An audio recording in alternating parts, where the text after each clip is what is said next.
Hello guys, welcome to BPSC online academy. आज आप लोग का आर ओ का पेपर ख़त्म हुआ होगा। बहुत लोग ट्रैवल कर रहे होंगे। कमेंट सेक्शन में बताइएगा किसका कैसा गया एग्ज़ाम। और अब 17 मार्च के लिए हम पूरी तरीके से जुट जाते हैं। ठीक है, मैंने जो आपको सीरीज़ करा दी थी आई दृष्टि की, उससे बढ़िया मुझे एक पीडीएफ मिला है जिसमें एमसीक्यू फॉर्मेट में वही चीज़ है, वन लाइनर की जगह एमसीक्यू में फॉर्मेट में दिया गया। मुझे ये ज़्यादा अच्छा लगा, तो आज से हम लोग इसको शुरू करेंगे। ठीक है, और इसमें ज़्यादा डीपली दिया हुआ है, आई दृष्टि से ज़्यादा अच्छा इसमें दिया हुआ है। तो हमें कंटेंट पे नहीं जाना है, हमें जो बेस्ट मिले उस पर जाना है ना। इसमें हमारी सारी चीज़ें कवर हो रही हैं और मैंने इसको पूरा पढ़ा है अच्छे से। इसमें क्या है कि सारी चीज़ें कवर हो रही है, 360 डिग्री में दिया गया है। इसमें सारी चीज़ें इसमें दी गई हैं, जैसे कि जो आर का पेपर हुआ है जिसमें क्या पूछा कि एशियन गेम्स में से पूछा ना, एशियन गेम्स में किस कंट्री को कौन से मेडल मिले। ऐसे मैच द फॉलोइंग में था, चाइना को इतना मिला, इंडिया को इतना, ऐसे करके मैच में था। ठीक है, इंडिया चाइना जापान ऐसे करके कुछ था ना एशियन गेम्स में। तो ये सारी चीज़ें हम लोग क्या देख रहे हैं कि टॉप पे कौन रहा। आप क्या पूछ दे रहा है कि सीरीज़ मेडल किसको कैसे मिले, यही पूछ रहे। इसका मतलब हमको टॉप 5 के मेडल्स भी याद करने पड़ेंगे। और ऐसा भी पूछा है किसी में कि गोल्ड मेडल, एक क्वेश्चन ऐसा था कि गोल्ड मेडलिस्ट और खेल का नाम। ठीक है, इधर लिखा है गोल्ड मेडलिस्ट प्लेयर और इधर लिखा हुआ है गेम। अब बताइए ये कैसे कर पाएंगे। जब तक पूरी तरीके से पढ़ा नहीं होगा तब तक ये आंसर तो हम दे ही नहीं पाएंगे, है ना। हम लोग एक दो ऊपर ऊपर से कर ले रहे हैं, बाकी डीपली कर नहीं पा रहे। तो इस ये जो मैं करवा रही हूँ आपको करंट अफेयर, इसमें पूरा डीप में दिया गया है। ठीक है, जो नहीं दिया जाएगा वो हम लोग सर्च करके लिखेंगे। चलिए शुरू करते हैं हम लोग। और ये एमसीक्यू फॉर्मेट में तो पढ़ने में भी मज़ा आएगा। चलिए देखते हैं। अयोध्या में नवनिर्मित राम मंदिर में स्थापित होने वाली मूर्तियों की प्राण प्रतिष्ठा किस तिथि को की गई। तो 22 जनवरी 2024 सबको पता है। देश की पहली दिवाली बनाएगी जो साल में 2 बार मनाने वाली हो जाएगी 2024 में। एक अभी मना रहे, एक नवंबर में बनाएंगे। ठीक है, अब इंपॉर्टेंट पॉइंट जो है वो यहाँ देखते हैं। ये तो पता लग गया प्राण प्रतिष्ठा वाली। कितने एकड़ में बना है निर्माण, तो 2.7 एकड़ में बना है। फीट की बात करें कितना है, तो 57,400 वर्ग फीट है। और मंदिर की कुल ऊंचाई कितनी है, तो 161 फीट की ऊंचाई है। तला कितना है, 3 फ्लोर का है।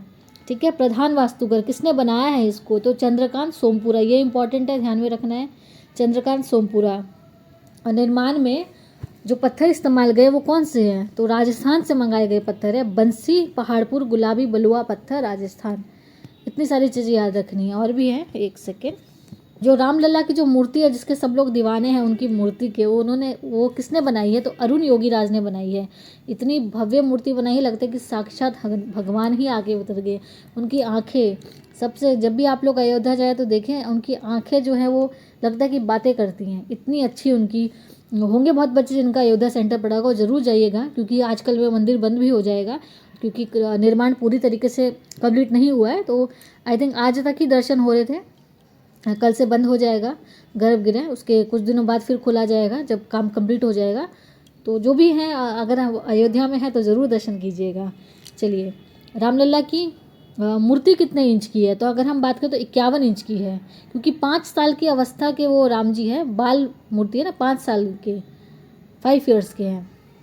तो कितनी फीट है, 4.25 फीट है।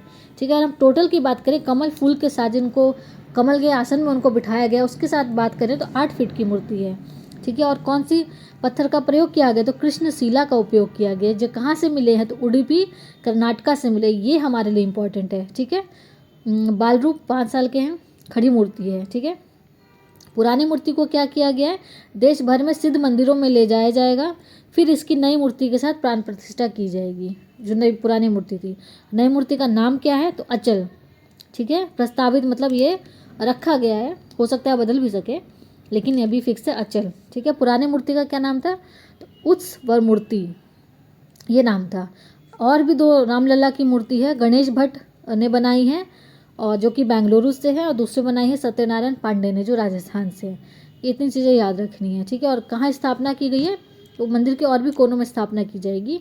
और किसने बनाया है मंदिर को, तो LNT ने बनाया है। ठीक है, और नागर शैली है, सबसे इम्पॉर्टेंट क्वेश्चन, नागर शैली में ये मूर्ति बनाई गई है। चलिए आगे बढ़ते हैं अब लोग। नंबर 2 देखते हैं। जनवरी में एशिया का सबसे बड़ा एविएशन एक्सपो विंग्स इंडिया कहाँ उद्घाटन किया जाएगा, तो ये हैदराबाद में किया जाएगा। ठीक है, की तिथि देखेंगे, डेट इतनी इम्पॉर्टेंट नहीं है, और कहाँ उद्घाटन का स्थान देखेंगे, बेगमपट हवाई अड्डा हैदराबाद में, ठीक है। अमृतकाल में भारत को विश्व से जोड़ना इसकी थीम रहेगी। अमृतकाल में भारत को विश्व से जोड़ना। अन्य हम इसकी बातें करें तो इतना इम्पोर्टेंट नहीं है, शुभारंभ ये सब इतना इम्पोर्टेंट है, जो इम्पोर्टेंट मैं बता दूंगी, राइट। चलिए बाकी स्क्रीनशॉट ले लीजिएगा ताकि रिवीजन आप लोग कर सकें। नेक्स्ट क्वेश्चन देखते हैं। जनवरी 2024 में किसने शिलोंग के लेटकोर स्थित असम राइफल्स मुख्यालय में साइबर सिक्योरिटी ऑपरेशन सेंटर का उद्घाटन किया है? तो ये श्री अमित शाह जी ने किया है, जो हमारे माननीय गृह मंत्री हैं। खाली कोड वर्ड में याद रखेंगे, CSOC, और कहाँ पे, अमित शाह ने, शिलोंग मेघालय में, ठीक है। और हम देखेंगे असम राइफल की स्थापना कब की गई थी, जो इम्पोर्टेंट हो जाती है। ये हुई थी 1835 में, सबसे पुरानी है पैरामिलिट्री फोर्स में, है ना, सबसे पुरानी है। चलिए नेक्स्ट देखते हैं।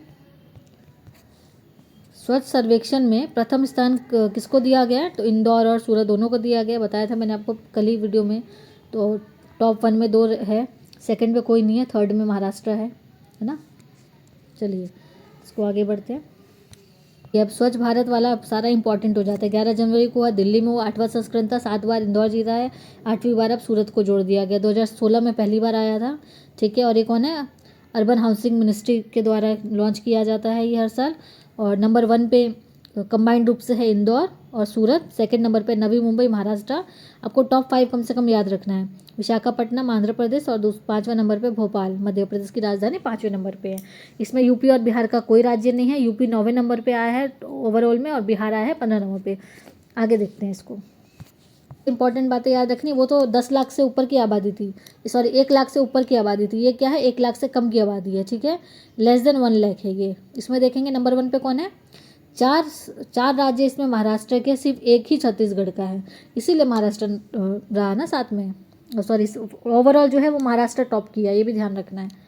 इसमें कैटेगरीज बहुत ज़्यादा है, तो इस कैटेगरीज की वजह से कन्फ्यूज़न होती है क्वेश्चन में, ठीक है। अगर हम ढंग से नहीं पढ़ेंगे तो कन्फ्यूज़न तो होगी ही, क्योंकि हर कैटेगरी में अलग अलग राज्यों ने टॉप किया है, तो अच्छे से याद करना पड़ेगा। अब देखिए 1 लाख से अधिक में तो आ गया इंदौर और सूरत, थर्ड नंबर पे आ गया नवी मुंबई, और इसमें 1 लाख से कम में कौन आ गया? सासवाड़ आ गया महाराष्ट्र का, पाटन आ गया छत्तीसगढ़ का, सेकंड नंबर पे पाटन है छत्तीसगढ़, और थर्ड पे है लोनावला महाराष्ट्र, कराड़ और पंचगनी। ये 5 नाम बहुत अच्छे से याद रखने हैं।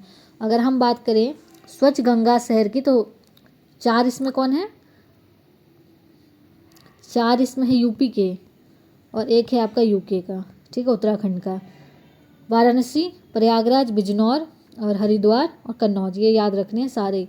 याद करने के लिए तो कोई ऑप्शन ही नहीं है। छावनी तो आपकी महू छावनी है मध्य प्रदेश की, कल भी बताया था। चलिए आगे बढ़ते हैं।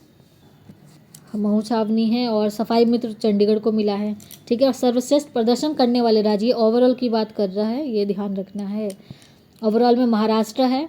जब ये पूछ देगा कैटेगरी वाइज 1 लाख से अधिक या 1 लाख से कम, तो डिफरेंट हो जाएंगे, लेकिन जब ओवरऑल बात करेगा तो सिर्फ राज्य आएंगे, ठीक है। उसमें डिस्ट्रिक्ट भी आएगा साथ में, डिस्ट्रिक्ट पूछेगा आपसे, और इसमें क्या पूछेगा? डायरेक्ट स्टेट पूछेगा। तो महाराष्ट्र नंबर 1 पे है, then Madhya Pradesh, then Chhattisgarh, then Orissa, then Telangana. इसको क्या रखेंगे? मैकॉट ऐसे करके याद रख लेंगे। कोई भी अपना आप ट्रिक बना सकते हैं। महाराष्ट्र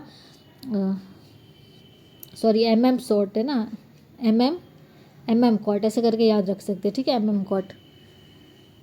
चलिए आगे देखते हैं। अन्य तथ्य कौन से इसमें? गंगा किनारे शहर देख लें, 88 है, छावनी 61 है, और टोटल शहर कितने थे? 4477। ये नंबर याद कर लेंगे, ठीक है। इंदौर लगातार 7वीं बार आया है, पहली बार कौन आया है इसमें? सूरत को साथ में जोड़ा गया है। चलिए आगे देखते हैं। राज्यों में बात करें तो उत्तर प्रदेश 9वें स्थान पे रहा है, और कचरा मुक्त रेटिंग के प्रोटोकॉल में आया है। कितने? 5 शहर आए हैं इसके। देखिए 5 स्टार रेटिंग में कौन आया है? नोएडा आया है, ठीक है। बस इतना याद रखना, 5 स्टार में रेटिंग में कौन सा है? नोएडा है। 3 स्टार में बहुत सारे हैं, और 9 राज्य हैं 3 स्टार में, और 57 राज्य है, 75 डिस्ट्रिक्ट है ना इसके, सबको जोड़ा गया। तो सबको तो याद नहीं रखना है हमको, सिर्फ 5 स्टार रेटिंग वाला याद रखना है, नोएडा है, ठीक है। राजधानी देख लेंगे किस में आती है, और जो टॉप शहर है वो सारे मैक्सिमम 3 स्टार की रेटिंग में है। सर्वश्रेष्ठ प्रदर्शन करने वाले राज्यों की सूची में बिहार 15वें स्थान पे है। चलिए अब ये देख लेते हैं, डेटा देख लेते हैं। वर्तमान समय में भारत में अपशिष्ट प्रसंस्करण की दर 76 से 16 हो गई है। सॉरी 76 है, जो 15-16 में 16 थी। यानी किसकी बात हो रही है? वेस्ट मैनेजमेंट की बात हो रही है। हिंदी में इतनी टफ हो जाती है ना चीज़ें। वेस्ट मैनेजमेंट की बात हो रही है, ठीक है। 70% हो गई है वेस्ट मैनेजमेंट, जो कि पहले कितनी थी? 16% थी। ये डेटा याद रखना है। चलिए आगे देखते हैं। ये वाला क्वेश्चन इंपॉर्टेंट है। 2024 में अटल बिहारी वाजपेयी सेवरी नहवा सेवा अटल सेतु का उद्घाटन किया गया। इसकी लंबाई कितनी है? तो इसकी लंबाई है 21.8 किलोमीटर। और ये कहाँ पर है? तो ये भारत का सबसे लंबा पुल है, ये ध्यान में रखना है, ठीक है। अब ये कौन सा बन गया? भारत का सबसे लंबा पुल बन गया 21.8, जो कहाँ पर है? नवी मुंबई महाराष्ट्र में। 6 लेन का पुल है, यानी 3 जाने का 3 आने का 6 लेन का पुल है ये, ठीक है। अगर हम टोटल बात करें ज़मीन में तो 16.5 किलोमीटर है, और ज़मीन की बात करें तो 5.5 है। समुद्र में 16.5 और ज़मीन पे 5.5, तो टोटल कितने हो गए? 21.8। अलग अलग भी पूछ सकता है, तो ध्यान रखना है। लेन भी ध्यान रखना है। लागत है 17,840 करोड़ से अधिक है। एक्टिविटी सुधरेगी। अंतर्राष्ट्रीय हवाई अड्डे और नवी मुंबई अंतर्राष्ट्रीय हवाई अड्डे को कनेक्टिविटी मिलेगी, जिससे क्या होगा? साउथ इंडिया में ट्रैवल ज़्यादा हो सकेगा, और मतलब समय कम लगेगा ट्रैवल होने में साउथ इंडिया की तरफ। चलिए देखते हैं हम लोग। एक सेकेंड, फ़ोन आ गया था। चलिए कौन सा मैं बता दी। 27वें राष्ट्रीय युवा महोत्सव का आयोजन कहाँ किया गया? तो नासिक महाराष्ट्र में किया गया, ठीक है। इसकी थीम क्या रही है? विकसित भारत @2047 युवाओं के लिए युवाओं के द्वारा। 27वां संस्करण था। और ये कब मनाया जाता है? तो 12 जनवरी को प्रतिवर्ष राष्ट्रीय युवा दिवस के रूप में मनाया जाता है। स्वामी विवेकानंद जी का जन्म दिवस होता है उस दिन, ठीक है। अब देखते हैं वाइब्रेंट गुजरात समिट किस शहर में किया गया? तो गुजरात समिट है, तो गुजरात के ही किसी शहर में होगा, तो गांधीनगर में हुआ है। गांधीनगर के गिफ्ट सिटी में हुआ। 10वां संस्करण था। नरेंद्र मोदी जी ने इसका उद्घाटन किया था। इंपॉर्टेंट हमारे लिए क्या है? इसकी थीम जो है गेटवे टू द फ्यूचर, ठीक है। Gateway to the future vibrant village की वाइब्रेंट गुजरात की थीम है। अतिथि देश के तौर पर, यानी गेस्ट कंट्री के पे कौन से थे? 100 देश, और साझेदार के तौर पर देखिए गेस्ट कंट्री थे 100 देश थे, ठीक है। और साझेदार पार्टनर कंट्री 33 थे जिसने इनमें भाग लिया है, ठीक है। मतलब बहुत बड़े लेवल पे हुआ है। व्यापार से रिलेटेड है ये, ठीक है। यह देश में अब तक का सबसे बड़ा वैश्विक व्यापार मेला है। मतलब व्यापार से रिलेटेड है। यहाँ पे इन्वेस्टमेंट लाने के लिए, आइडियाज़ के लिए लोगों को इन्वाइट किया गया, उससे रिलेटेड चीज़ें। जब ये आप मेंस लिखेंगे तो इसको ऐड कर सकते हैं, ठीक है। अगर गुजरात में आएगी तो इनडायरेक्टली इंडिया में तो पूरी तरीके से फ़ायदा देगा ही ना। किसी भी राज्य में आए तो पूरी तरीके से पूरे इंडिया को ही फ़ायदा देगा। चलिए आगे देखते हैं हम लोग। हाँ, ये एक अच्छा पहल है। भारत की पहली स्वस्थ और स्वच्छ फूड स्ट्रीट प्रसादम का उद्घाटन कहाँ किया गया? तो ये उज्जैन में किया गया। महाकाल की नगरी उज्जैन में किया गया, ठीक है। इसका नाम क्या रखा है? प्रसादम। फूड स्ट्रीट है, ठीक है, प्रसादम। चलिए देखेंगे इसके बारे में और हम लोग। इसमें क्या 17 दुकानों के साथ 939 वर्ग मीटर में फैला प्रसादम महाकालेश्वर मंदिर के दैनिक आगंतुकों के लिए भोजन का विकल्प प्रदान करता है। प्रसादम में बच्चों के खेलने का क्षेत्र, पीने का पानी की सुविधा, सीसीटीवी निगरानी। मतलब सिंपल सा क्या है, भगवान के मंदिर के आसपास जो होता है ना खाने की प्लेस, वो है, लेकिन ये स्वच्छ होगा, ठीक है रोड साइड का ही लेकिन स्वच्छ होगा, बस इतना ध्यान रखना। प्रसादम उज्जैन में हुआ है। चलिए देखते हैं। अब ये महाकालेश्वर मंदिर जो है वो ये एक न्यूज़ बना है, तो इसके बारे में हम पता कर सकते हैं कि किसने बनाया था इसको, ठीक है। ये कमेंट सेक्शन में बताइएगा। देखिए क्वेश्चन तो ऐसे ही बनते हैं, हम लोग पूछते हैं कहाँ से आगे कहाँ से आगे, यही सबसे क्वेश्चन अराइज होते हैं। अभी न्यूज़ में आ गया, अब इसको क्या कर देगा, इसके कब बनाया था, किसने बनाया था, ये सारी चीज़ें आ जाएगी, है ना। ऐसे याद करना है। अब ये बहुत इंपॉर्टेंट है फीमेल के लिए, ठीक है। राजनाथ सिंह द्वारा भारत के पहले पूर्ण बालिका सैनिक स्कूल, ठीक है, पूर्ण बालिका सैनिक स्कूल का उद्घाटन कहाँ किया गया? तो मथुरा में किया गया। यूपी पीसीएस का तो बहुत इंपॉर्टेंट है ना। तन्विद गुरुकुलम गर्ल्स सैनिक स्कूल मथुरा जिले के वृंदावन में होगा ये। सीबीएसई का इसमें सिलेबस रहेगा और कम से कम 870 छात्राएं इसमें बैठ सकेंगी, ठीक है। चलिए देखते हम लोग। भारत के पहले साइबर सुरक्षा केंद्र का उद्घाटन कहाँ किया गया है? साइबर सुरक्षा केंद्र कहाँ किया गया? चंडीगढ़ में किया गया है, ठीक है। 22 दिसंबर को उद्घाटन किया गया चंडीगढ़ में अमित शाह के द्वारा। इसका संचालन देखते कौन करेगा। इस केंद्र को सैनपोस के नाम से भी जाना जाएगा। देखिए सैनकॉप्स के नाम से भी जाना जाएगा, ठीक है, साइबर कॉप्स के नाम से कह सकते हैं। पहले 3 वर्ष के दौरान DRPO इसकी क्या करेगा, प्रबंधन करेगा। इसमें क्या क्या चीज़ें रहेगी, चेहरे की पहचान का डेटा रहेगा, ठीक है, पूर्वानुमानित पुलिसिंग रहेगी, साक्ष्य एकत्रीकरण यानी एविडेंस कलेक्शन रहेगा, फॉरेंसिक जांच अच्छे हाई क्वालिटी की रहेगी। 90 करोड़ इसकी लागत रही है, ठीक है। चलिए आगे देखेंगे हम लोग। कमेंट में बताइएगा ये वाला पैटर्न ज़्यादा अच्छा लग रहा है आपको या वन लाइनर वाला अच्छा था। तो जैसा आप बोलेंगे वैसे चला जाएगा। मेरे हिसाब से तो ये ज़्यादा अच्छा है क्योंकि इसमें बहुत अच्छी डिटेलिंग में दी गई हैं चीज़ें और एक जगह सारी चीज़ें मिल जाएगी, ठीक। चलिए बाकी आप लोग देखिएगा।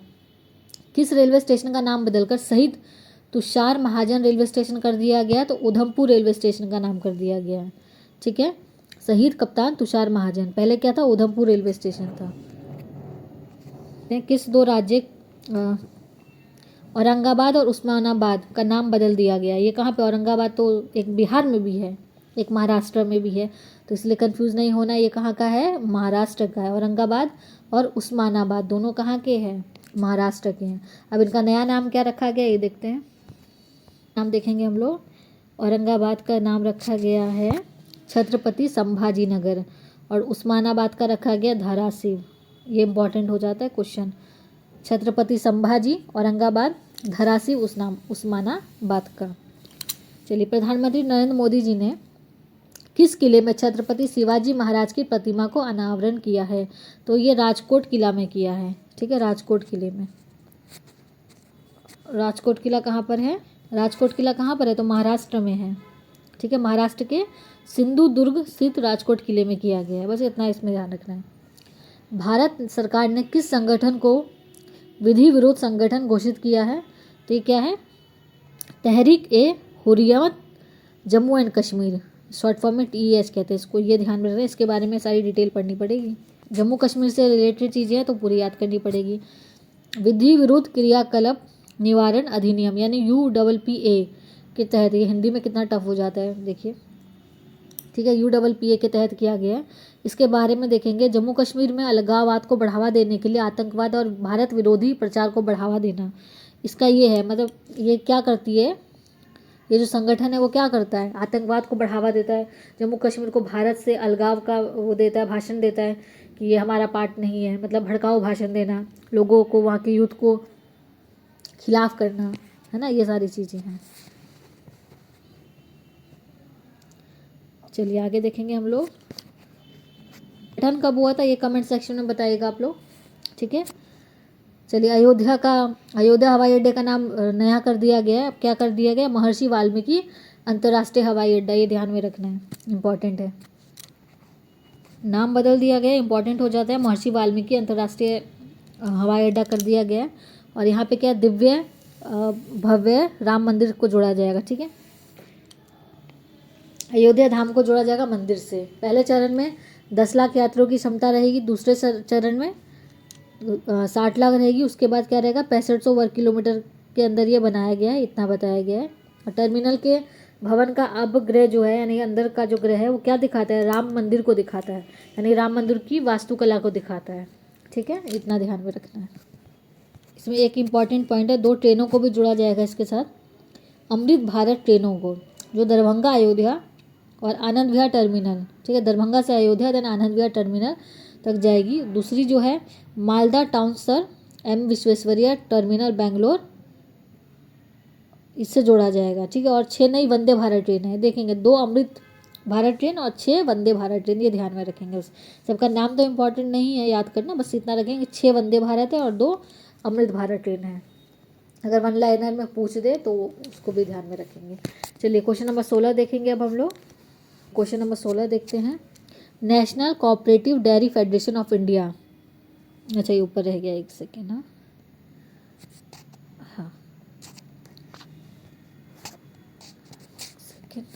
दिसंबर 2023 में केंद्रीय गृह एवं सहकारिता मंत्री अमित शाह ने कहाँ पर national cooperative dairy federation of India limited का मुख्यालय यानी हेडक्वार्टर का शिलान्यास किया है, तो कहाँ पे किया, गुजरात के गांधीनगर में, ठीक है। और गांधीनगर गुजरात में बन रहा है। इसका ये क्या करता है, दूध का उत्पादन करता है। अभी यूपी जो है वो मिल्क प्रोडक्शन में नंबर 1 पे चल रहा है ना। यूपी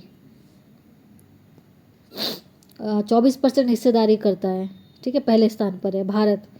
भारत तो वर्ल्ड में है, और भारत में क्या है, यूपी है, ध्यान में रखना है। अब हम लोग देखेंगे NCDF का, ये कमेंट सेक्शन में आप लोग बताइएगा। यहीं तक वीडियो ख़त्म करते हैं हम लोग। इसका स्टेबलाइजमेंट ईयर कौन सा है, ये आप लोग कमेंट सेक्शन में बताइएगा, ठीक है। चलिए अभी 16 क्वेश्चन तक रखेंगे हम लोग, कल करते हैं इसके आगे। और क्योंकि बच्चे ट्रैवल कर रहे हैं तो थक भी गए होंगे, इसलिए ज़्यादा आज आगे तक नहीं जाएंगे हम लोग। 15-20 मिनट की वीडियो हो गई है, 20 मिनट की वीडियो हो गई है, और ज़्यादा नहीं खींचेंगे लंबा। धीरे धीरे पढ़ेंगे, अभी है 1 महीना। इस पैटर्न में जल्दी ख़त्म हो जाएगा, है ना। इसमें सारी चीज़ें भी दी गई हैं। चलिए जो बच्चों ने RO का एग्ज़ाम नहीं दिया है वो लोग क्या करेंगे, डिटेल एनालिसिस कर लेंगे उसका, क्वेश्चन का। उसी से अंदाज़ा लगा लेंगे कि UPPCS में किस तरह के क्वेश्चन आने वाले हैं। उसी तरीके से अपनी तैयारियों को डाइवर्ट कर देंगे अगर कुछ कमी चल रही होगी तो। चलिए मिलेंगे नेक्स्ट वीडियो में। Thank you for watching VPSC online academy.